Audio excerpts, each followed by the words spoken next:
are watching Darasa Online. Hello students, welcome to Darasa Online.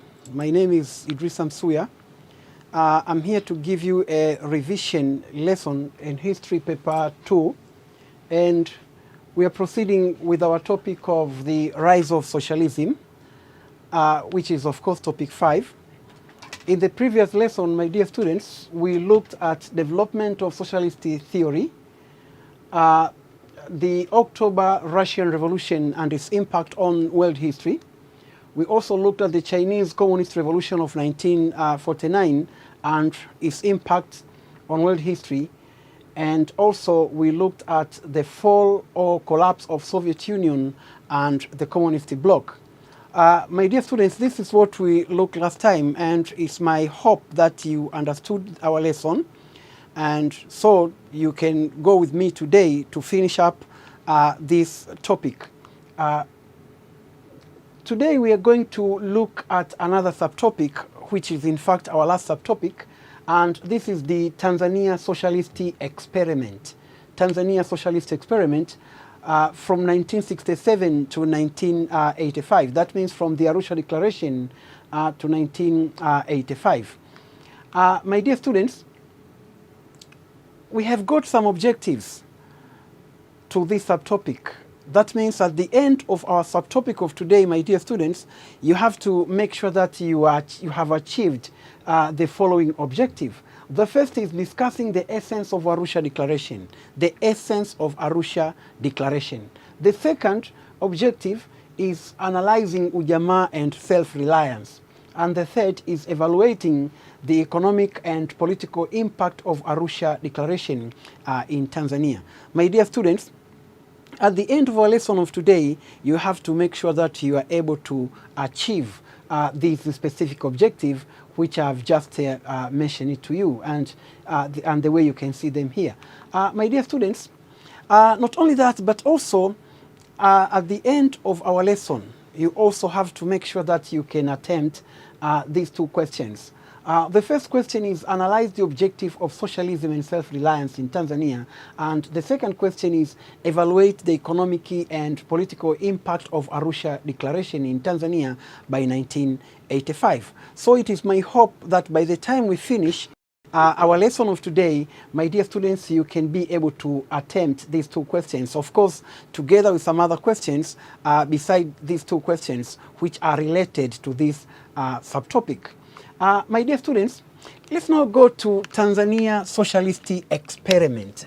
Tanzania Socialist Experiment.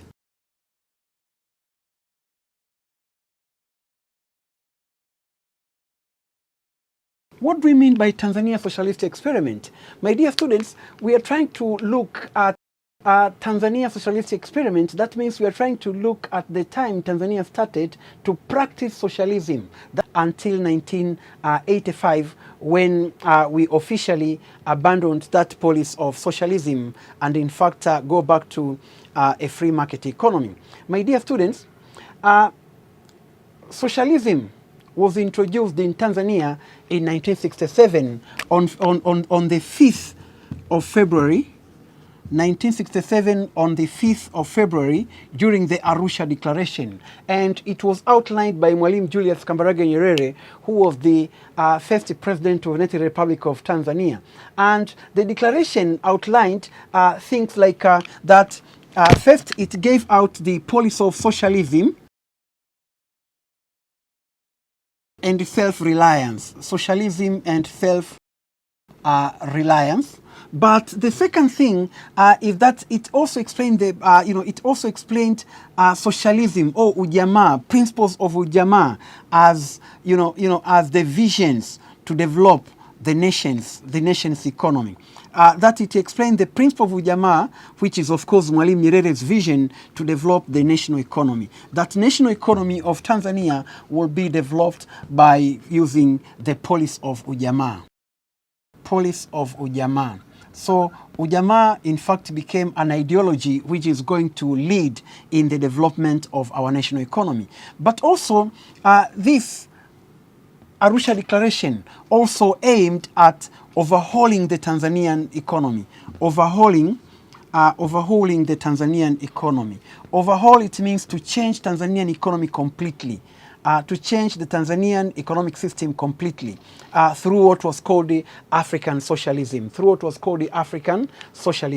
Of course, we'll come to see in detail about this, but this is what we mean by the Arusha Declaration. So in short, my dear students, Tanzania Socialist Experiment, as I said, it started on the 5th of the 5th of February 1967 during the Arusha Declaration. The declaration which outlined different kind of things, including the introduction of socialism and self-reliance. Also, also it introduced ujamaa as the policy which is going to be used to develop the national economy, and also the Arusha Declaration has overhauled the national has overhauled the economic system of Tanzania through what was called African Socialism. My dear students, as you can see, here is Arusha, and if you go to Arusha, you're going to see this monument, and this, of course, has been built to signify or to show the Arusha Declaration. This is the symbol of Arusha Declaration, and it is found in Arusha, my dear students. And let's now look at the essence or objective or principles of Arusha Declaration. Principles of Arusha Declaration. The first principle of Arusha Declaration is to maintain the independence of this country. Arusha Declaration was introduced in order to maintain the independence of this country, to consolidate the independence of this country, as well as the freedom of its people. Why? Because, as what Mwalimu Nyerere once said, that you cannot consider yourself that you are free if you still depend on some other people for your political, social, and economic development. On the other hand, the country should have to be independent. And not depending on some other countries. That is the only way you can be free. So in order to maintain the independence of this country, then Tanzania must have, must practice a self-reliance policy. That means they have to become independent in terms of, their economy, in terms of their social services, and so on and so forth. So that is the first principle of Arusha Declaration. To maintain independence of this country, as well as the independence of the people of this country.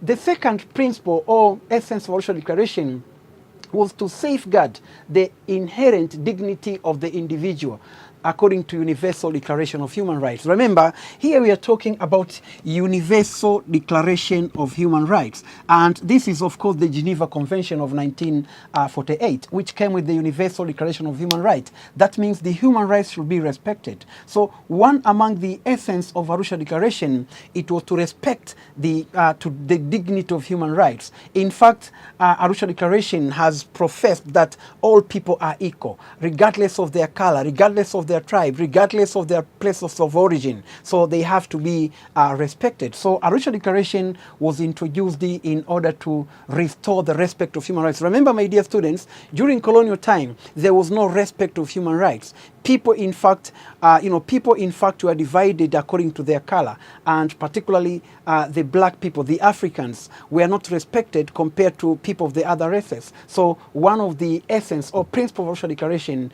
it was to restore the dignity, the dignity of the African people. In fact, the dignity of all people, regardless of their color, their tribes, their places of origin, their religion, and so on and so forth. So that is the very important second principle of Arusha Declaration. The third principle of Arusha Declaration was to ensure that this country shall be governed by a democratic government of the people. That means this country will be governed, by a democratic government of the people. Remember, when we speak of democracy, the way it was defined by different people, including Abraham Lincoln, that is the government of the people, for the people, by the people.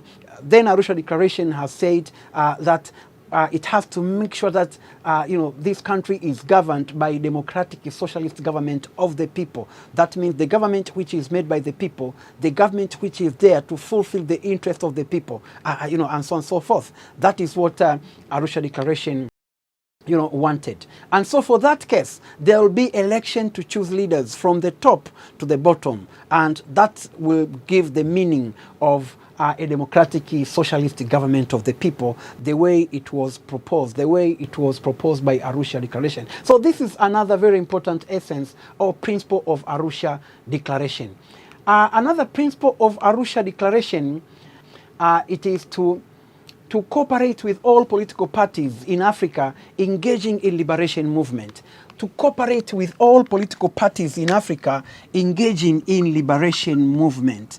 Remember, Tanzania under Mwalimu Nyerere, we used to believe that Tanzania will never ever consider herself that she is independent until all African countries are independent. And that was, that's exactly what Tanzania used to believe under socialism and self-reliance, under Ujamaa policy, under Ujamaa ideology. We used to believe that this country is not independent until all African countries are independent. And so for that case, Tanzania, came forward to support liberation, liberation movements which was going on all over Africa. In fact, Tanzania became a leading country in supporting liberation. And that's why Mwalimu Nyerere was the chairman of the frontline states which were supporting the liberation, movements in Southern Africa. And as you can see, this is the picture, my dear students, which shows the leaders of the frontline states, walking, just walking out, just walking after they came out from the meeting.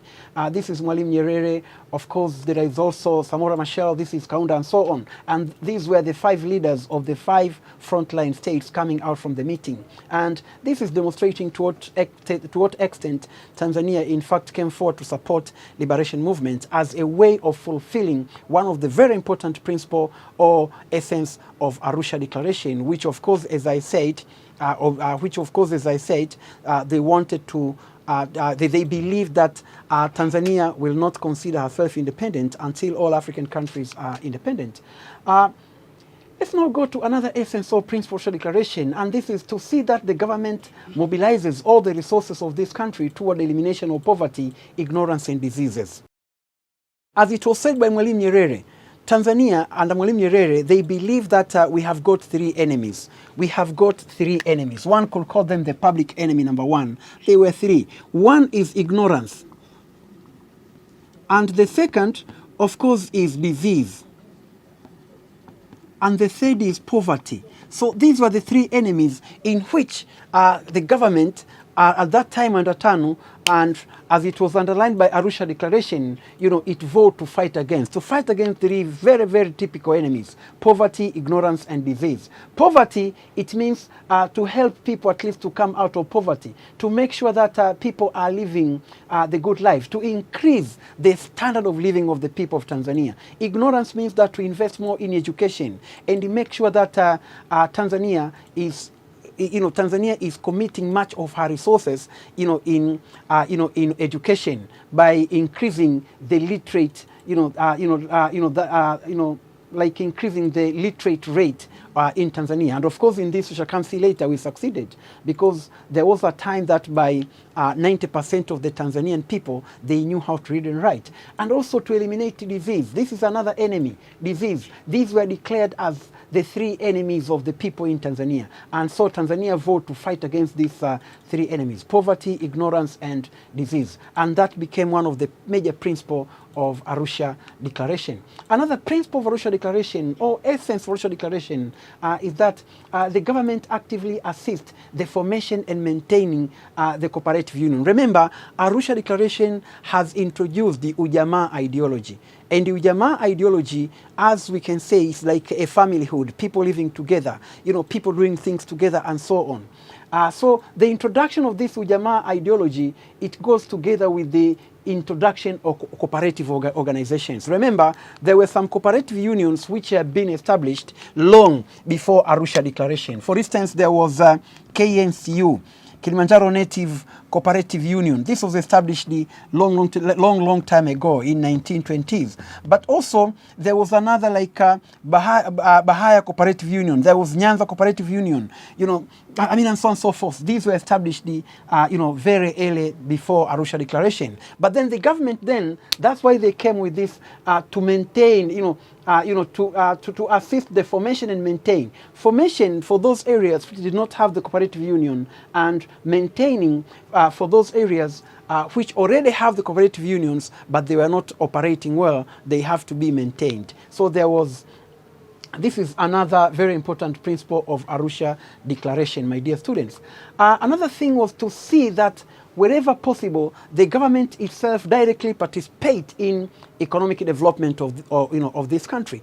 Government participate in economic development. Remember, under capitalism system, the government always is rolling back. The government is not directly engaging in economic activity. Rather, economic activities are just left to the private individuals. But this is contrary. Under Arusha Declaration, which we said introduced the socialism and self-reliance, government has to actively involve itself in the economic activities, like establishing some government parastatals, also running some businesses. As you can see, because of this, there was the establishment of different trading companies, like what was called the RTC, regional trading corporations, and these were operating in every region. Also, there was the establishment of other companies, government parastatals like TANESCO, for instance, and so on and so forth. We'll also see it in detail as we proceed. So this is another very important principle of Arusha Declaration. Another principle is that government also should give equal opportunity to all, men and women, irrespective of their race, religion, or status. Government to give equal opportunity to all, men and women, irrespective of race, religion, and status. My dear students, as you can see, women in Tanzania, not only in Tanzania, we can say in Africa, women versus men. Women, of course, were disadvantaged historically because during colonial time, women were not preferred in terms of education. They were not preferred in terms of employment. So most of the women were left behind during colonial time. So Arusha Declaration, one of the things it intended to do, it was to empower women, at least to bring them to be as equal as men. So that is another very important thing which has to be done by Arusha Declaration. But not only that, there is also this question of race, religion, and status. Let's look at race. About race, remember, during colonial time, there were some social services were provided to people regarding to their races. People of a certain race were given poor quality of social services. Let's take, for instance, in Tanzania, in Dar es Salaam. In Dar es Salaam, for instance, there were 3 hospitals which used to operate in Dar es Salaam. Ocean Road was in fact specified for the white people, the Europeans. And the so-called today Muhimbili, it was called Sewahaji. And that was reserved for the Indians and the Asians. But the Africans, the black people, were treated at what we call today Mnazi Mmoja. At that time, it was called Mchafukoge. So you can see, if you look at the quality of these hospitals, they were different. So during the Arusha Declaration, one of the things that government wanted to do after, as one of the principles of Arusha Declaration, it was to bring equality in the provision of social services. The same applied to religion. Some people were preferred more than others because of the colonial policy. So because of Arusha Declaration, there was nationalization of all religious schools, and they were made government schools so as to provide the equality in provision of education, regardless of race, religion, and status of a person. My dear students, another thing here is to see that government eradicate all types of exploitation, intimidation, discrimination, bribery, and corruption. Among the things which were affecting African countries, it was bribery, corruption, discrimination, and most important, exploitation. Exploitation, and most of these things I've mentioned, they were inherited during colonial time. And even at the early time of independence of African countries, we did not manage to remove these things. So Arusha Declaration in Tanzania was introduced purposely in order to eliminate exploitation. Exploitation of man by man. Among the principles of TANU and TANU during the Arusha Declaration is that no exploitation of man by man. Also intimidation, discrimination, bribery and corruption. All these things were to be eliminated under Arusha Declaration. My dear students, let's look at another principle of Arusha Declaration, or essence of Arusha Declaration. Another thing is to see that government to exercise effective control over principal means of production and pursue policies which facilitate the way to collective ownership of those resources. This, of course, was implemented by the nationalization of all major means of production. At independence, major means of production were in the hands of private individuals. They were in the hands of private individuals. Here we are talking of major means of production like land, like industries, mines. We are talking of, others like banks, and so on and so forth. They were owned by private individuals. So at independence, at independence, this situation still continued until 1967. So Arusha Declaration came to put all these major means of production in the hands of government. So they were to be owned by the public. They were to be owned by the public after nationalization. So that's why you come to see that some banks were nationalized in Tanzania and they were put under what was called the NBC in 1967, the National Bank of Commerce, after nationalizing all the private banks. That goes the same to other companies, and also other companies and industries and so on. Another principle or essence of Arusha Declaration is that to see the government cooperate with other states in bringing African unity. Tanzania believed on African unity. We believe that Africa should be one. We believe about we believed about the formation of the so-called Organization of African Unity, OAU. Even though, remember, some people during those days wanted to form the so-called United States of Africa, people like Dr. Kwame Nkrumah.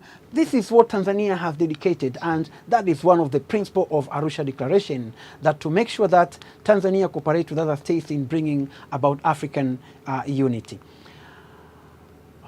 My dear students, let's now talk about Ujamaa and self-reliance ideology. After we have looked about Arusha Declaration, let's now move to Ujamaa and self-reliance ideology. What does this concept Ujamaa means? The concept Ujamaa, which of course was introduced by Mwalimu Nyerere, it explained about the social and economic development policies in Tanzania just after it gained independence from the British in 1961. Of course, Mwalimu Nyerere had that idea, but it was formally introduced during the Arusha Declaration in 1967. What does Ewedu Ujamaa means? Ewedu Ujamaa in Swahili, is a Swahili word which means the extended family or familyhood. Extended family or familyhood. Extended family or familyhood. What does this mean? When you say extended family or familyhood, what does it mean? It means that under Ujamaa, people are regarding each other. They are regarding themselves as a family. They are regarding themselves as a family. That means you just look each other as one big family. And so that's why during that time, we used to be called Ndugu. A word in Ndugu, it means brother. And brother in a sense that we were all looking like brothers and sisters. So there were a kind of respect among people, which in fact its root is from Ewedu Ujamaa. And, and it's distinguished from several key characteristics. A person become a person through people. That means, and it was explained by those founding fathers of this ideology, that a person becomes a person through the people or community. You cannot consider yourself that you are a person, you are somebody, without looking back to the community that you come from. So it is you who represent the community, but also the community represents you. So for that case, For that case, my dear students, this is the way we have a word ujamaa. But also, ujamaa was an African model of development. Remember, after independence of African countries, African leaders tried to develop different kind of policies, and some of them developed policies which were the socialist policies. But the socialist policies they have developed, they were not like the one which was developed by Soviet Union. They were not like the one which was developed by China. In fact, they developed their own model of, ideology. And the ideology which they came up with, for instance, as you can see, in Tanzania, we have what was called the ujamaa and self-reliance. Ujamaa and self-reliance. This is what has been practiced in Tanzania. And, in Ghana, for instance, Dr. Kwame Nkrumah introduced a brand of socialism which was called the African Socialism. African Socialism. But if you look in Zambia, for instance, Dr. Kenneth Kaunda introduced a kind of socialism which was called humanism. In Uganda, Milton Obote introduced a kind of socialism which was called a common man charter. And of course, if you go to Senegal, the president of Senegal, the first president of Senegal, Léopold Sédar Senghor, introduced a policy which was called negritude.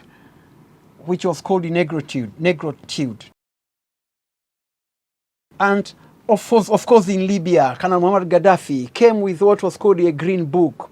And in that green book, he explained what he described as Islamic socialism, and so on and so forth. So African leaders of those days, they try to develop different kind of ideology under a belief that they can develop by using the ideology of their former colonial masters. They cannot develop also by using the ideology of the communist state of USSR and China. So they have to come and develop a kind of different ideology, which in fact differs from what has been developed in Eastern Europe and China and so on. So you can see that these were the different types of ideology developed by African countries for that case. My dear students, let's now look, what are the principles of policy of socialism? What are the principles of policy of socialism? Of course, the first principle of policy of socialism is to eradicate exploitation of man by man.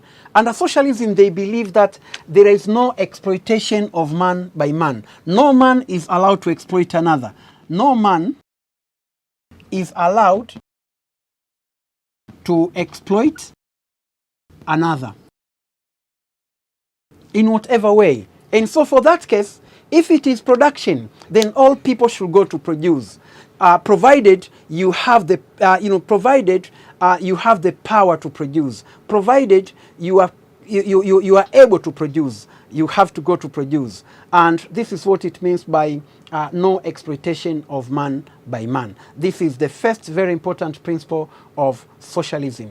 And remember, this is just like the principle of socialist societies in anywhere in the world, that no socialist policies in the world is allow exploitation of man by man. No man is allowed to exploit another. And so, if a person is working for you, then that person should have to be paid decently, should have to be paid well. That is one. The second is that all major means of production and exchange are to be put under the peasant and workers. All major means of production are to be put under the peasant and workers. What does this mean? It means major means of production. As I said earlier, my dear students, we are referring to banks. We are referring to industries. We are referring to mining. We are referring to land and so on and so forth. These are the major means of production. And these major means of production, and the exchange, of course, is the banks. They have to be put under the control of peasant and workers. Peasant and workers. Remember, under this principle of socialism, they would have said they have to be put under government. Under government. But then the question is, what is this government?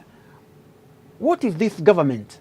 That's why they have to say they have to be put under peasant and workers. Remember, government is here to lead. So if you say they have to be put under government, there can be some people, some few people who are the member of the government, maybe the top member of the government, who can say that according to this principle, we are controlling the major means of production on behalf of people. No, it has to be under peasants and workers. Because this country of Tanzania, under that post-socialism and Arusha Declaration, it was made of two classes, the class of peasant and the class of worker. You are either a peasant or you are a workers. And that's exactly what the Arusha Declaration, that's exactly what it means by this principle, of policy of socialism.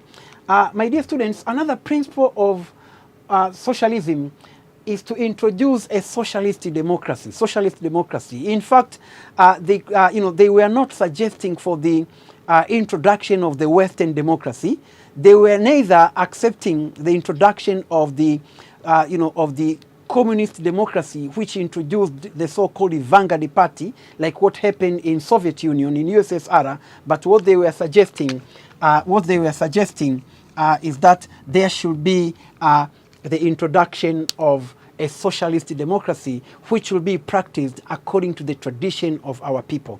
And democracy that we have, it was to involve people in choosing leaders from the top to the bottom, from the top to the bottom. But remember, after 1967, it was not a kind of democracy that would include the multi-party system. It was democracy where people would compete within one party at that time, the party of TANU and later CCM and so on. So that is another principle. Let's go to another principle, which is said socialism is a belief.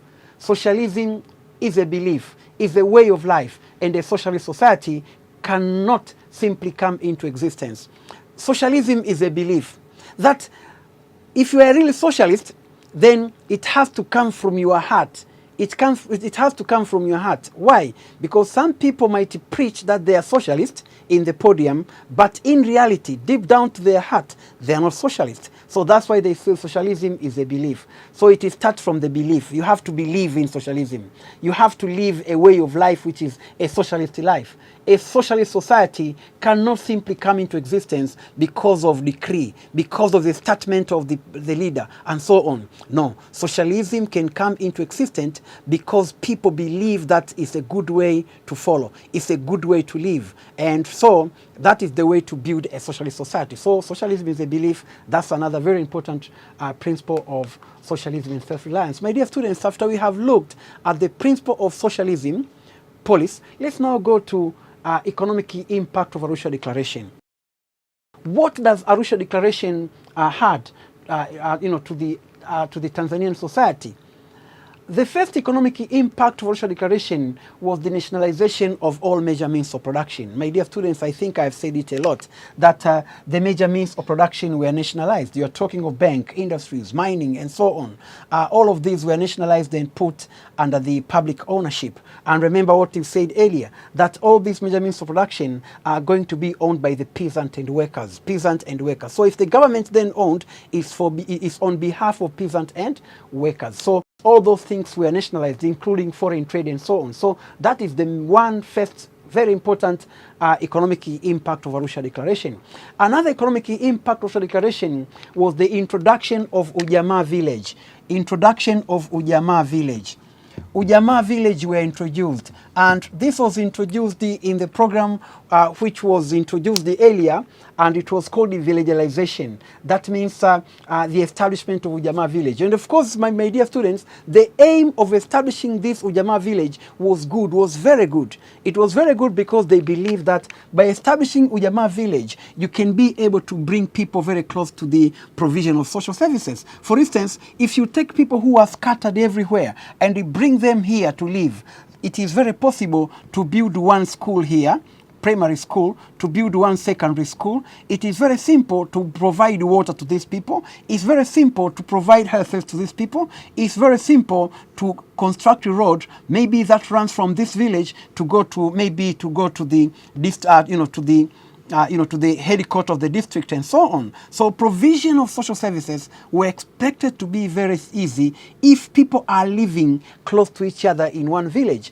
This is quite different and difficult if these people are scattered. One is living here, the other is living there, the other is living there. So if one wants to go to school which is here, one has to walk, let's say, about, let's say, 5, 6, or even 10 kilometers. If one wants to have the water, it means government has to supply water to these people all the way from maybe where water is found, from the source of the water to their areas of, to their homes. So that is becoming so difficult. So what I'm trying to say here, my dear students, is the aim of establishing this village was good. However, the outcome was not good because of poor implementation, as we are going to see. So it resulted into disaster, particularly in 1923-24, when they introduced the, when they started to force people to move from their areas to go to the Ujamaa village, and that resulted to a disaster and so on. This, for instance, this, my dear students, is the example of people working together in the Ujamaa village, as you can see, in one of the places where this Ujamaa village were established in Tanzania. You see, people working together, and this is the typical implementation of Ujamaa, where people would work together in the, in the Ujamaa farms, in the village farm, and so on and so forth. This is just another example. My dear students, let's now go to another economic impact, and this is the establishment of consolidation of more establishment and the consolidation of more public enterprises. We are talking of the government parastatals. For those who were existing, they were either consolidated and other new were established. We are talking of TANESCO, TRC, Tanzania Railway Corporation. There was NPF.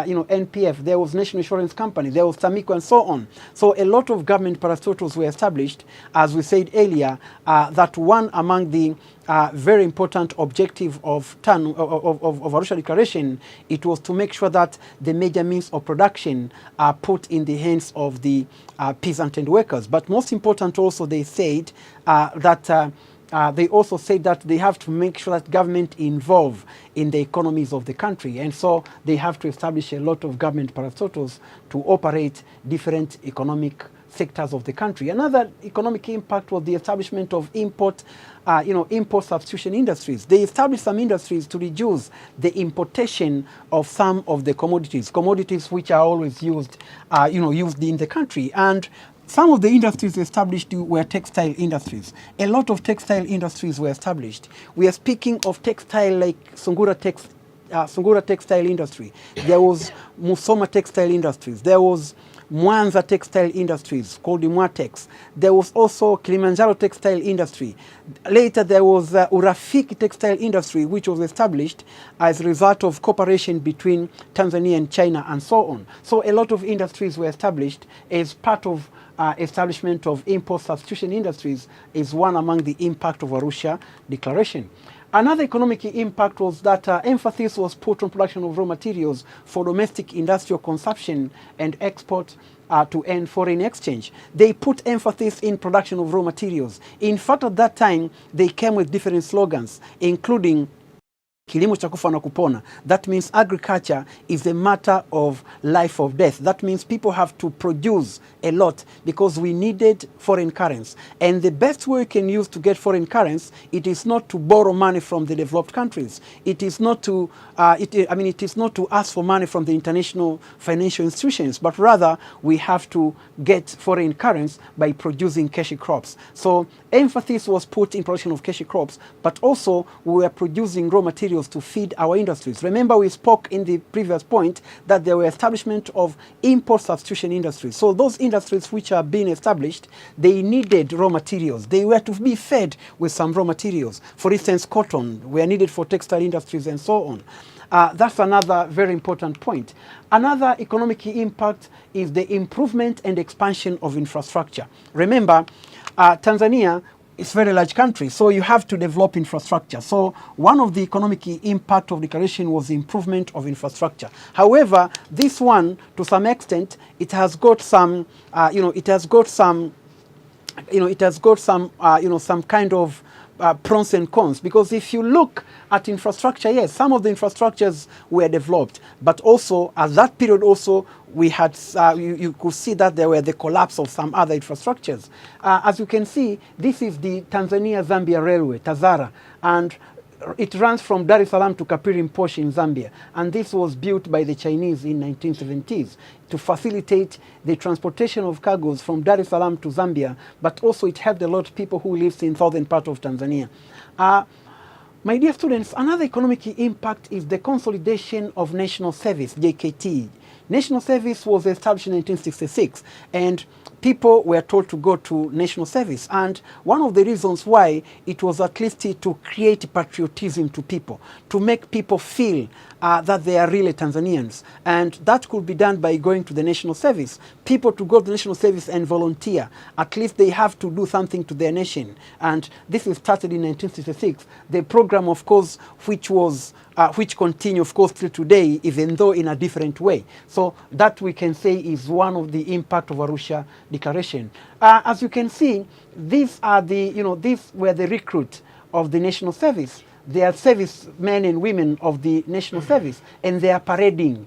As you can see their faces, my dear students. These people are, these people are prepared to become the reserve army and the producers and so on. So once they, once they finish their, they finish their training and go back to their, to their respective homes or working place, these people expect that they are going to become the real patriot of this country. So this is also one among the very important impact of the Arusha Declaration. Let's now go to political impact of Arusha Declaration. What political impact does Arusha Declaration had to this country? The first, it was creation of one party and leadership of Chama cha Mapinduzi. There was the transformation of course, transformation was done earlier in 1965, but Arusha Declaration has cemented that transformation from multi-party system to single-party system. And it was then said that Tanzania is going to have one political party, and that political party was TANU, which was in 1977 converted to become CCM. And in 1977, the party assumed what was called the party supremacy, as it was passed to the to the Tanzania Permanent Constitution of 1977. Party supremacy, it means party now was leading in all affairs. It has taken a leading role in all affairs of leading the country, Tanzania. So that happened in 1977. My dear students, the second very important political impact was institutionalization of social, economic, and political equality through creation of central democracy. This is just like what we said. There was creation of central democracy. Creation of central democracy, it means that there was democracy in which people were allowed to choose leaders from the top to the bottom, from the top to the bottom. And remember, when they were abolishing multi-party system, one of the reason which one of the reason which was given is that the opposition parties were so weak, and so there was no real competition of people during elections. So they said it is better people to compete for election within that one party which is strong. So people were allowed to compete within TANU. And really at that time you could see a very stiff competition of people, during the election. My dear students, you can learn much about what I've just said about this central democracy by reading this book written by Mwalimu Nyerere called, Ujamaa, essays on socialism. Mwalimu Nyerere wrote this book, and so if you read this book, you can get much of what we are trying to say here. Another political impact of Arusha Declaration was the widening of democracy and decentralization process in 1972. Democracy was widened, as we have just said, but in 1972, there was what is called the decentralization. Decentralization means that to give more power to the regional and the local authority, to give more power to the regional and local authority. This is what is called the decentralization. That means they were trying to, move away from what is called the, centralization by giving more power to the regional and local authority. My dear students, Another political impact was merging of TANU and ASP. Of course, you know that in 1927, TANU and ASP were merged and they formed the political party called the CCM. That was 1977, and of course it came with what we call the party supremacy. My dear students, this is the picture and the names, a picture of some of the members who formed the committee, which wrote a CCM constitution in 1977. These are the names. You can read, these are the names. And also these are the names of members from Tanzania mainland, and these are the names of members from Zanzibar. Together they wrote that constitution in 1977, which established the CCM. My dear students, let's now move to problem or challenge emanating from Arusha Declaration. What are the problems or challenges which emanate from Arusha Declaration? The first challenge was lack of enough administrative personnel. There were not enough people to lead. And here we are talking of administrative personnel who were qualified. That was the problem. You nationalize the industry, but unfortunately, you don't have people who are qualified enough to run those industries. So what was the consequence? It was the collapse of those industries. Another point here is the negative attitude of Ujamaa policy from among the people. Some people had negative attitude toward Ujamaa. In fact, some people were preaching socialism in the podium, but when they go back during night, they were pure and typical capitalists. So you can see, as we said earlier, socialism is a belief, but this was different to some people. So negative attitude of Ujamaa policy from among the people also became one of the challenge, one of the problems which faced Arusha Declaration. For instance, villageization. Some of the policies were not well, people were not well informed about socialism. Villageization was introduced, but they failed because people were not prepared for that villageization. As you can see, my dear students, this is the book which is written by Ralph Ebert. This book, of course, has explained about the villageization, why Ujamaa villages failed, why Ujamaa villages failed. It is called Ujamaa, the Hidden Story of Tanzania Socialist Village. And of course they failed, and this explains about the shortcoming of Ujamaa village. You can read this book, but you have to be careful in reading because some of these people had a lot of negativity regarding Ujamaa from the very beginning. My dear students, another challenge is the embezzlement of public funds and public enterprises. People, of course, are stealing the public funds, and that became also, one of the reasons for the the collapse of Arusha Declaration. Lack of political will among the leaders. Some leaders had no political will. This is Oscar Kambona. I don't want to say much, but but this person Kambona was blamed. Kambona was blamed, of course, that he was not a good socialist and so on. And this is 1966 when he was meeting, some of the. He was meeting some of the people outside Kivukoni College in 1966. Another point is lack of funds to finance some of the big projects. Of course, infrastructures, you need a lot of money. This we can see that our roads, in fact, our roads, of course, as you can see, they were very highly in a bad shape during 1970s.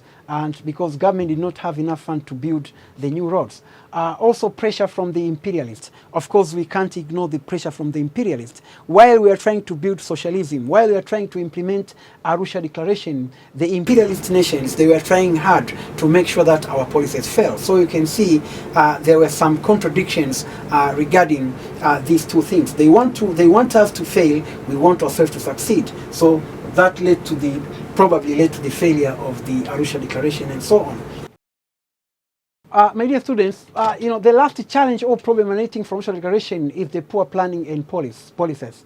It lacked priority.